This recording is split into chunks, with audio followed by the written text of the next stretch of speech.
This is Duke University.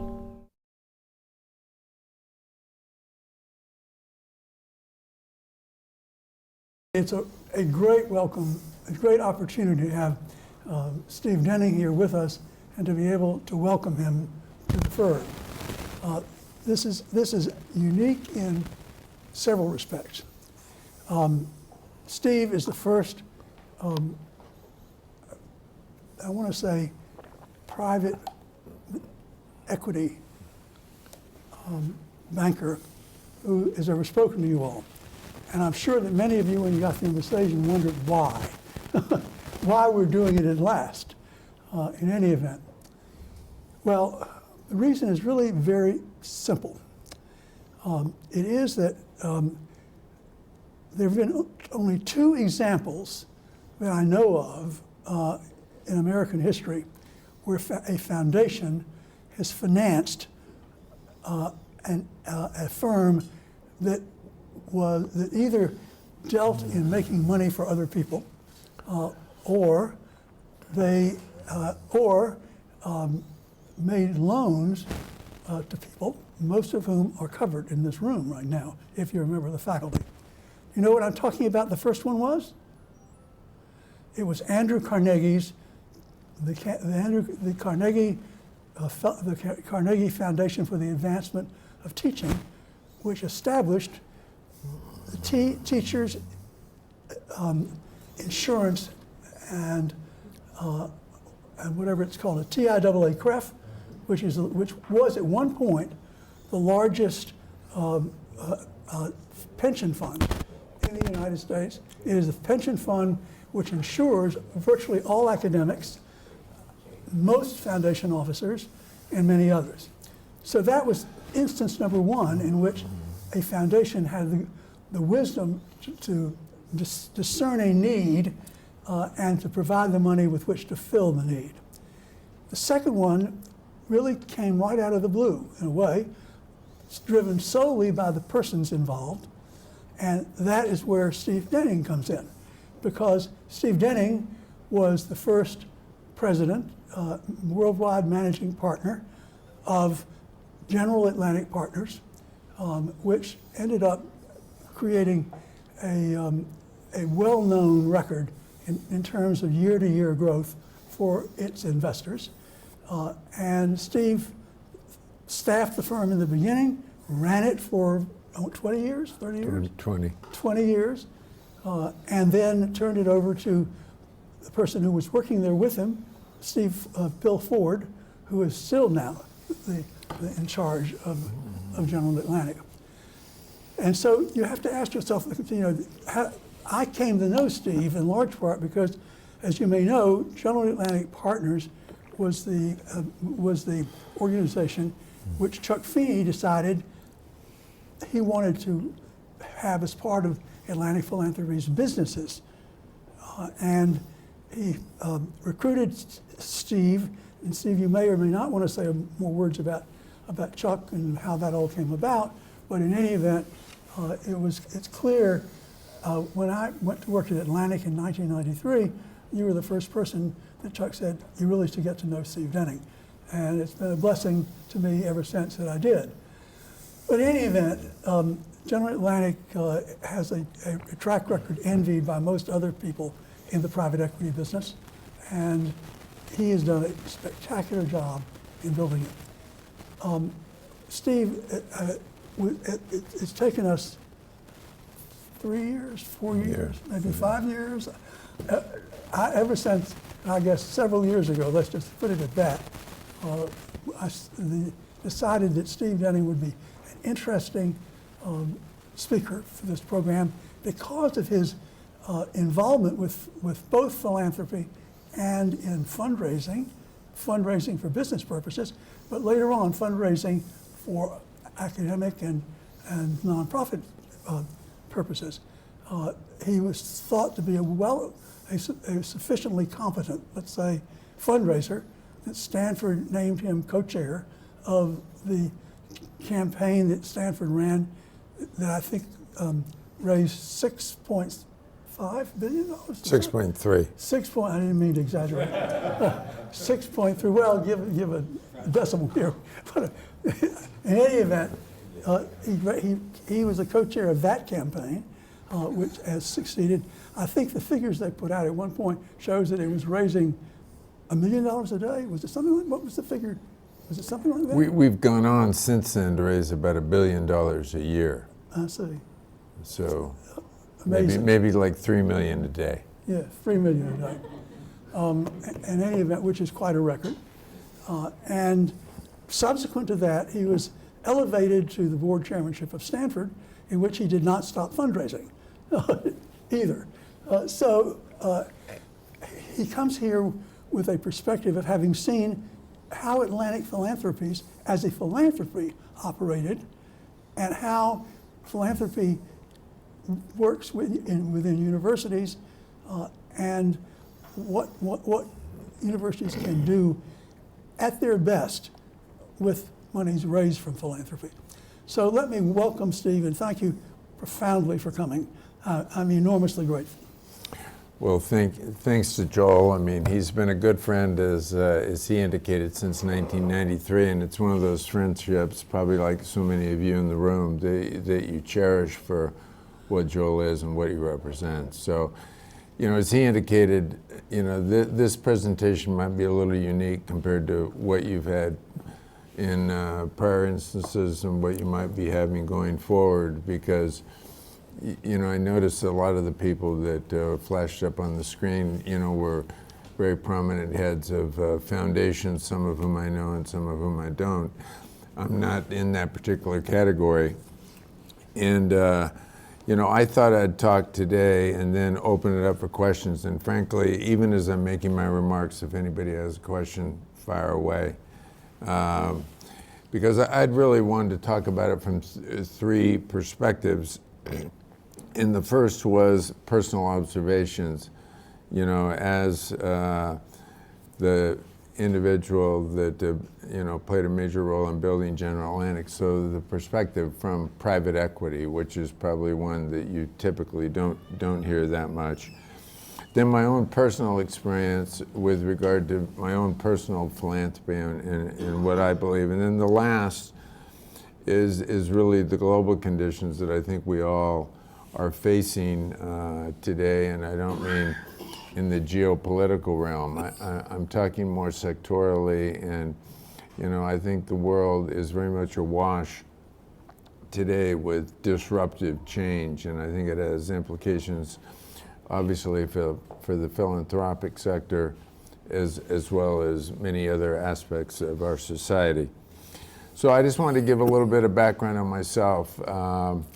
I grew up in Salt Lake City, Utah. I'm first generation to go to college. I went to school on a Navy ROTC scholarship to Georgia Tech, so it wasn't Duke, but it was right down the road. Had a great time there. Subsequently spent 6 years in the Navy. Had a short stint working for Procter & Gamble of about 2.5 months. Then I was 2.5 years at McKinsey, and then I've been now about 37 years at General Atlantic. And if you look at General Atlantic, as Joel indicated, it's a very unique entity even to this day. It was, sometimes I'm confused as the founder. I'm not the founder. I was the second professional employee. Chuck Feeney was the founder. I think most everybody in this room knows who Chuck Feeney is and what he's done. I'll highlight a couple of things about that. But I was given an offer to join General Atlantic as the second investment professional in December of 1980, subject to whether I got through the interview with Chuck. So I went to New York to meet him. I was living in the Bay Area at the time. Sat down, he asked me a few questions that seemed to go reasonably well. Then he said, well, do you have any questions for me? And so I basically said, Chuck, why are we doing this? He had indicated he was going to give us, sounds like small dollars today, but it was big back then, a $50 million commitment to build a direct investment entity. So I said, why are we doing this? And he said, well, the first thing is I want you to work, to identify opportunities, to find great entrepreneurs that you can back so they can build great businesses and they can then contribute to the world in that way. And he said, secondly, I want to magnify my ability to give back. Well, of course, I didn't fully understand what he meant by that particular comment. So I asked Chuck, what do you mean by magnifying your ability to give back? And this was in 1980. He was 49 years old, and he basically indicated that his view was the sole purpose of wealth was to help others.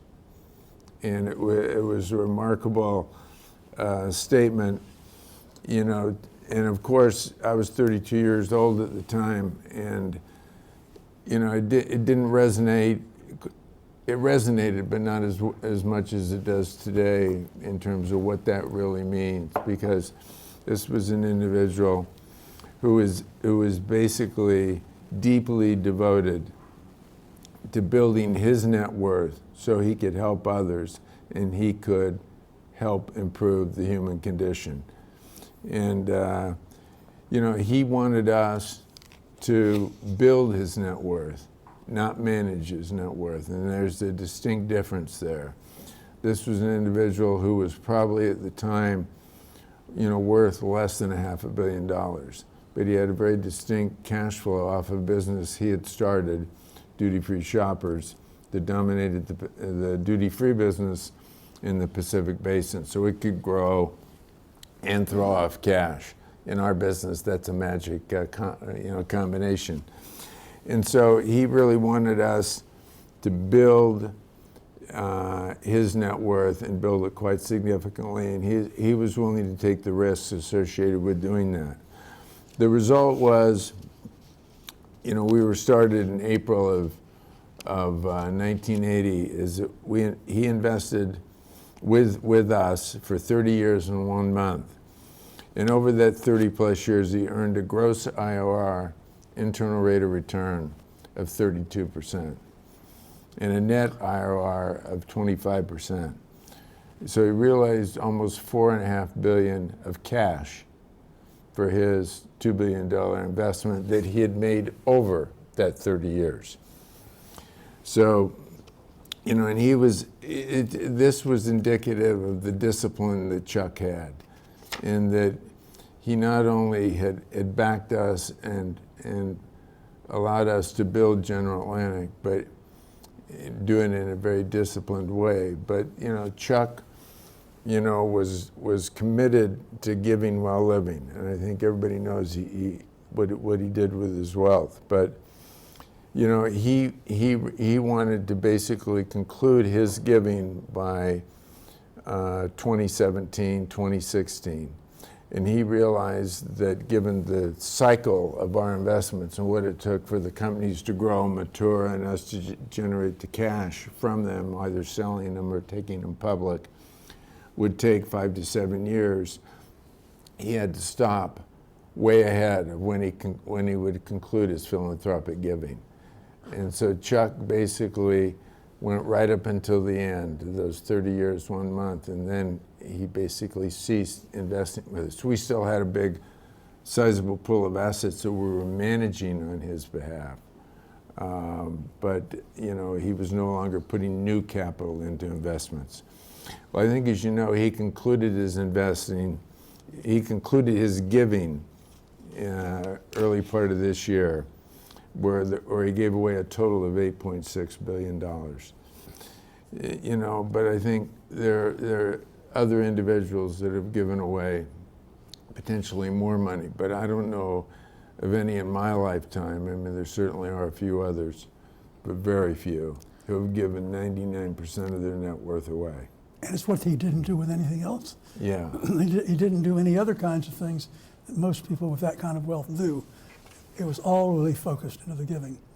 Yeah, this is a guy that, always flew coach. I remember one time he took us to Ireland, and we flew over on a 747. We were way in the back of the airplane, row like 150 or something like that. And so, we were over in Ireland. We got our boarding passes for coming back, And I was in seat 4A and 4B, so I said to my buddy, I said, geez, Chuck must be really happy. He's upgraded us to first class.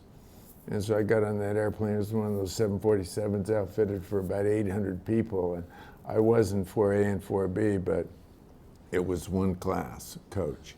And that was representative of Chuck. You know, he giving away 99% is just something that even to this day is completely astounding. But I think it's worth putting it in context. As I indicated earlier, he was 49 years old when he started GA. He was 51 when he established his foundation and started using his wealth to help others. He concluded his wealth away when he was 85 years old. You compare that to some of the youth today that have got significantly more capital than he does. So they're starting younger. They have greater initial wealth, and they're living longer. So they're going to compound that wealth and that accumulation over 50 plus years, not the 30 plus that Chuck did. So you understand the power of compounding in terms of what that means in terms of ability to give away substantial sums of money. So if you switch gears here and just look at the evolution of General Atlantic, we moved from being this small direct investment entity with a $50 million commitment to one of the largest global growth equity firms in the world. Today, we have about 25 billion of assets under management. And we've evolved the capital structure where we were captive to Chuck Feeney for 11 years to one where we have about 125 capital partners today. So it's a highly concentrated capital base compared to most. We have about 10 billion of fresh capital from those 125 capital partners.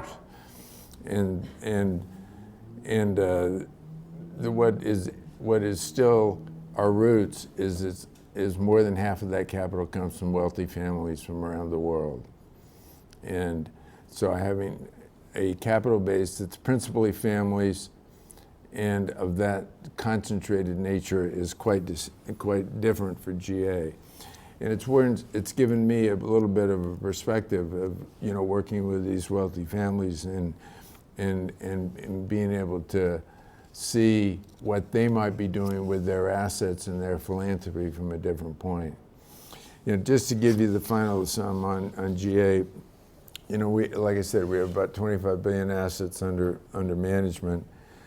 We have about 270 people, so it's still relatively small, for those type of assets.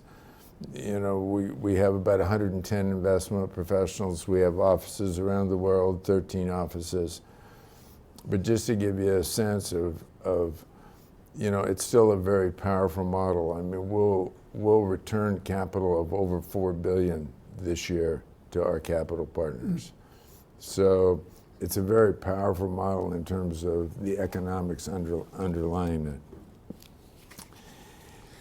Steve, say a word about the extent to which the same kind of commitment to philanthropy does or doesn't animate some of the other investors. I'll talk about that in a little bit. Okay, but that's fine. I think it's. I'll get to that in just a second. But I think this culture of using your wealth to help others is deeply embedded in General Atlantic. It's deeply embedded in our culture, in our people. And I think one of the very best examples of that is in 1987, we started a group called Echoing Green. And Echoing Green is today probably the leading entity in terms of identification of social entrepreneurs in the world. Every year we identify, anywhere from 10 to 20. We give them a 2-year stipend to go pursue their philanthropic mission, either through a philanthropic entity, a hybrid, or even today, increasingly, a for-profit entity. We've identified 770 social entrepreneurs in the last 30 years. But the astounding thing is to fund those 770 entrepreneurs cost us $42 million. Those 770 social entrepreneurs have gone on to raise over $6 billion of capital for their entities. From other sources. From other sources, yeah, obviously way beyond ours. So while we think we're doing pretty well, they're doing even better. But, to Joel's question, let me discuss my observations about philanthropy, from this GA lens, with regard to some of these other wealthy families. And what I've observed is most wealthy families have maintenance and growth of their underlying asset base or their wealth, their net worth, as their primary objective. And achievement of their philanthropic objective is secondary. I mean, this is one thing that, as Joel knows, completely distinguished Chuck. I mean, he had certain objectives in terms of what he was going to do, and if it involved an amount of funds that exceeded some kind of quote-unquote payout, he was prepared to do it so it could eat into corpus.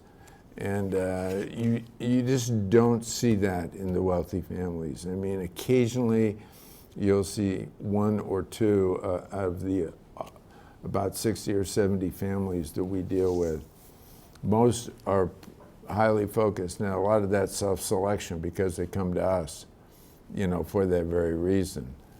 But a lot of them would still come to us to generate the ultimate giving. So, but it's one where that maintenance really becomes something that's quite critical. And one of the things we looked at is when we looked at the giving pledge, I just had someone look at what they've done, and as you know, it's about 170 families, represents about over 800 billion of aggregate assets. Yet today the focus really is on pledging, not giving, and it's on earning, not giving, earning on that underlying asset base. So if I looked at the most recent Forbes list of the top givers for 2016 and compare that to the corresponding net worth of the Forbes 400, their listing on the Forbes 400 list, the median gift total for the top givers is about 1.7% of net worth. And I sit on the Bridgespan board, and they've been doing some work for a particular client, looking at all the families in the U.S. that have net worths above $500 million, 500 million.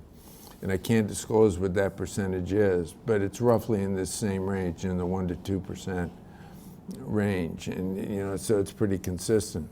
But remember, the 1.7 giving rate is from the top givers.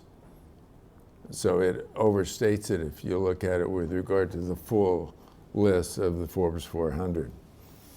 Very few families have their philanthropic objectives as their primary objective. Most, as a result of their philanthropy, is a secondary or derivative objective, and it really tends to move as a function of what their annual return numbers are, as distinct from what their commitment and their overall objective is. And that's something that, it's been, I see it, whether it's first generation or sixth or seventh generation, in terms of, what the commitment is. And we have one family in France, we started with them, they were in their fifth generation, they had 400 members of the family. Today they're in the sixth generation, and there are 1,200 members of the family. So, but it's still one where the philanthropy tends to be the secondary function to the maintenance of the growth of the underlying asset base. Now, I think if you look at it, there are certainly some exceptions. Obviously what Bill and Melinda Gates have done, what Warren Buffett's done.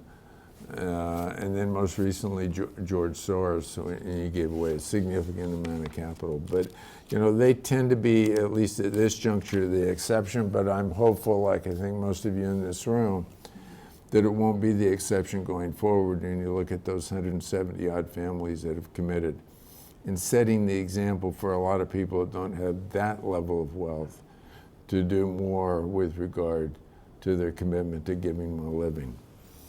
Steve, is it your reflection on the donors abroad?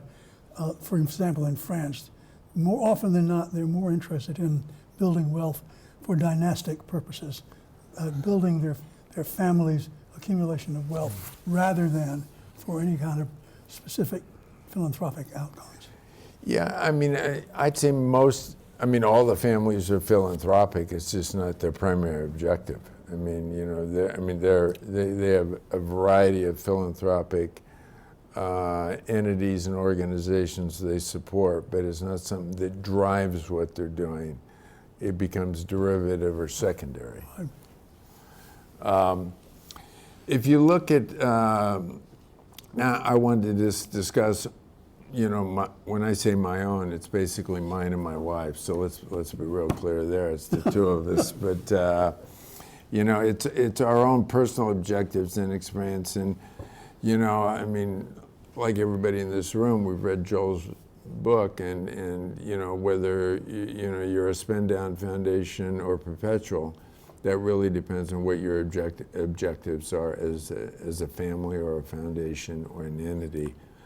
We happen to be, my wife and I, we happen to be in the category where we're firmly committed to giving while living. It's, we're not going to be in the Chuck Feeney camp on either dimensions. It's not going to be 99%. It's not going to be 8.6 billion, but it's going to be a very significant, probably close to 80% of our net worth, and it'll be a significant amount of money when the day comes.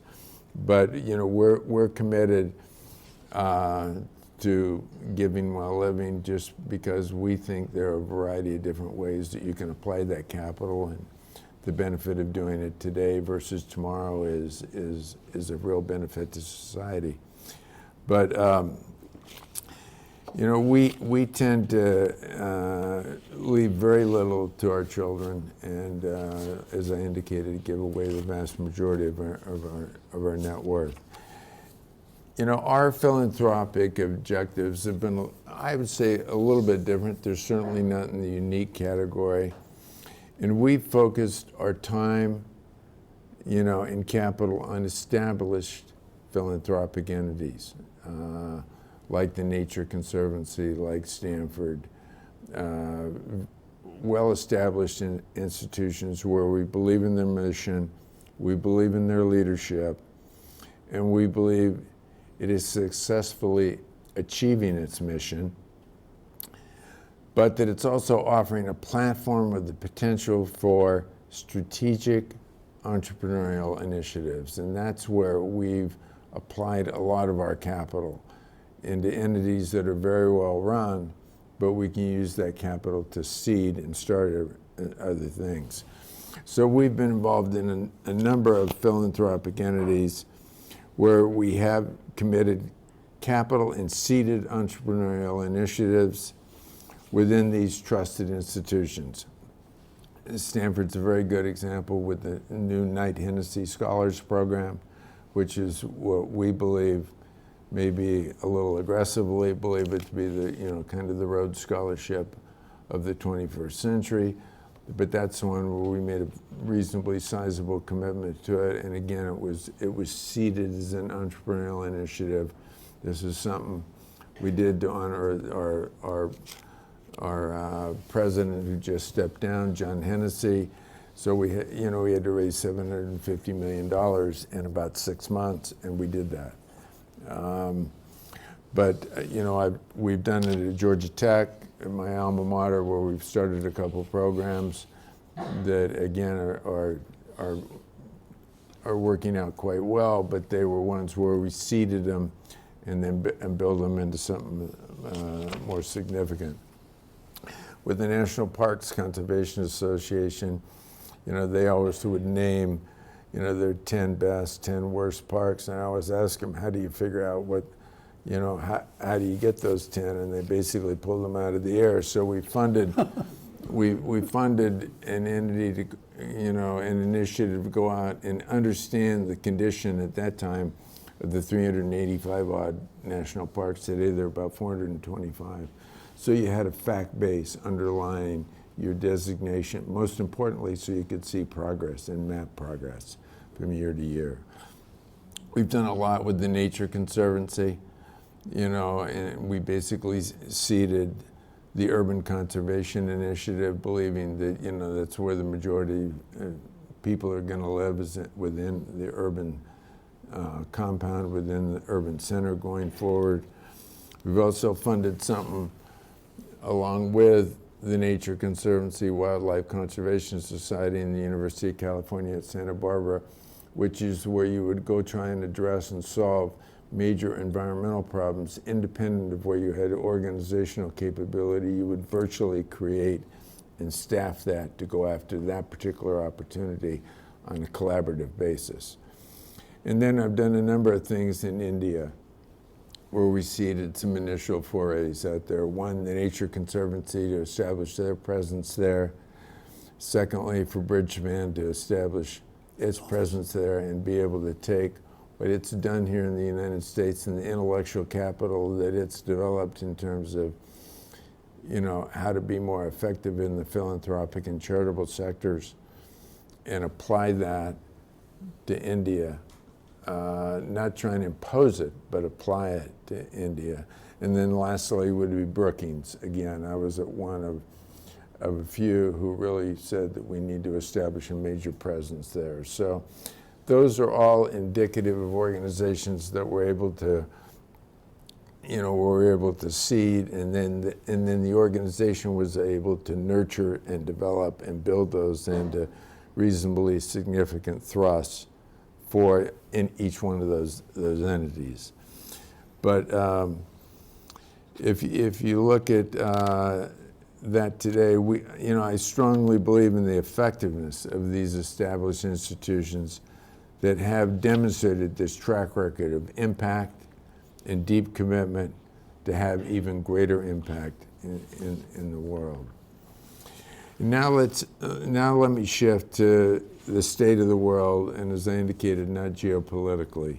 You know, I think we're, you know, probably a lot of people believe we're, you know, whenever they step back, they kind of think we're in a unique point in time. But I think for a number of reasons, we are at a very unique place in history today with regard to the world being awash with disruptive change. A change that is highly likely to have a transformational impact on our economy and our society.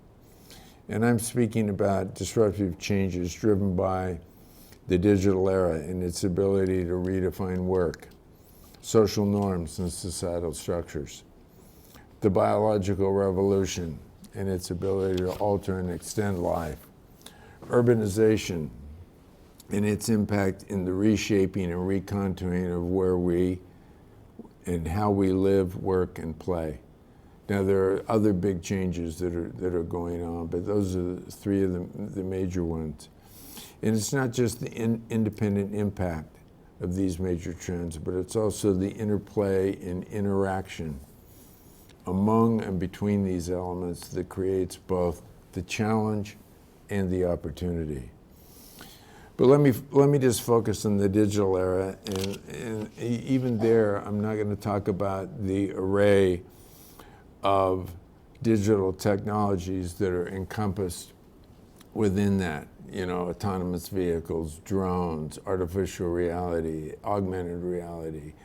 You know, you can name a variety of them. I just want to focus just in particular on artificial intelligence and machine learning, and the ability of these technologies to profoundly transform the economy and our society.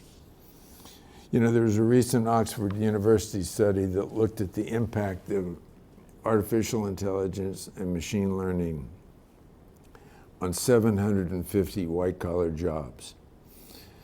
They looked at that and they concluded that by the year 2040, it was likely that half those white-collar jobs would be gone, would be disintermediated or dislocated.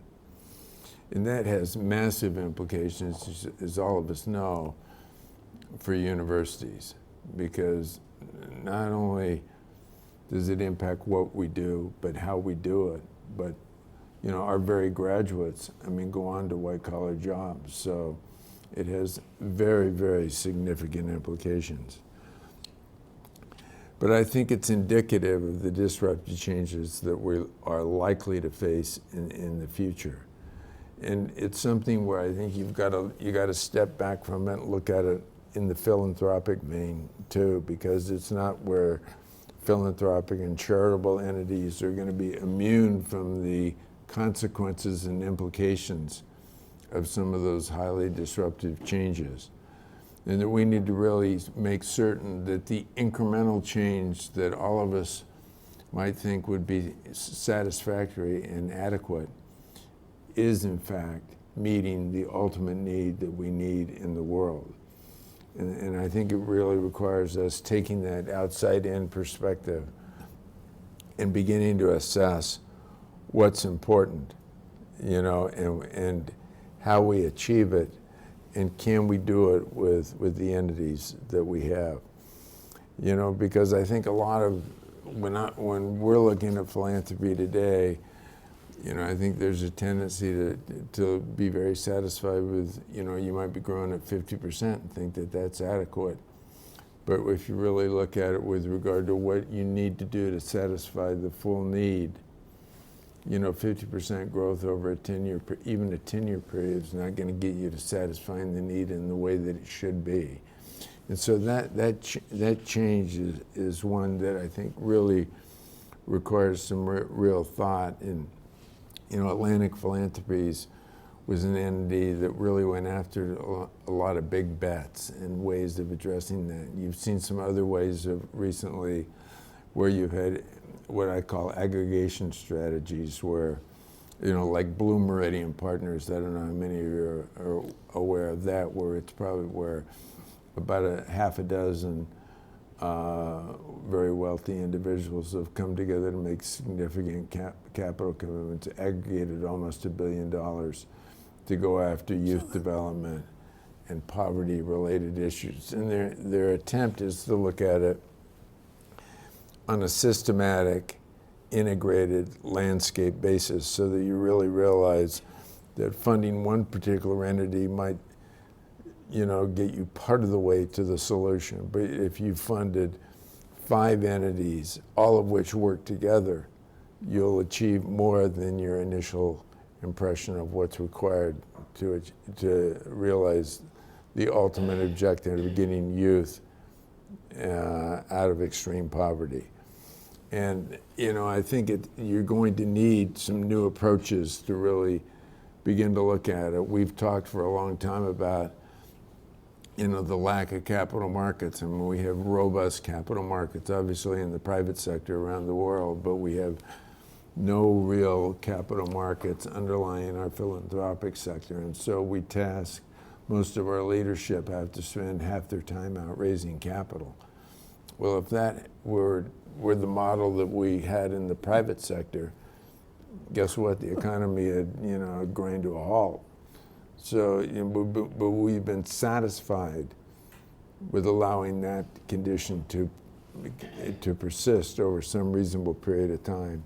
And I think it's another one, but we've talked a lot about it, but it's a problem you need to address head on and crack, because I think we really need to work to ensure that we're scaling to meet the potential needs and structured to achieve the desired and necessary impact.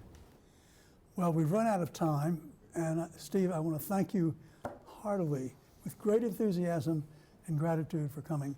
It's been very interesting.